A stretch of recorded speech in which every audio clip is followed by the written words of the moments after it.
بسم اللہ الرحمن الرحیم۔ السلام علیکم۔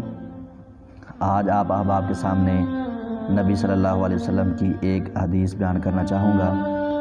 عن ابی درداء رضی اللہ تعالی عنہ قال اوصانی خلیلی اللہ تشرک باللہ شیئا وَإِن قُطِعْتَ وَحُرِّقْتَ وَلَا تَتْرُكْ صَلَاةً مَكْتُوبَةً مُتَعَمِّدًا۔ اس حدیث کے راوی حضرت ابو درداء رضی اللہ تعالی عنہ ہیں، جو کہ نبی رحمت صلی اللہ علیہ وسلم کے بہت پیارے صحابی ہیں۔ وہ بیان فرماتے ہیں کہ میرے دوست نے مجھے وصیت کی، یعنی نبی رحمت صلی اللہ علیہ وسلم نے مجھے وصیت کی۔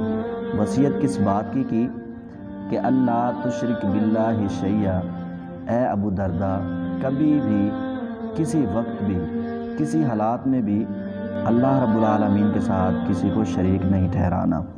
وَإِن قُطِعْتَ وَحُرِّقْتَ، دو ایسی باتیں کر کے نبی علیہ السلام نے یہ قید لگا دی، وعید لگا دی کہ اگرچہ تجھے کاٹ دیا جائے یا جلا دیا جائے، کبھی بھی اللہ رب العالمین کے ساتھ شرک نہیں کرنا۔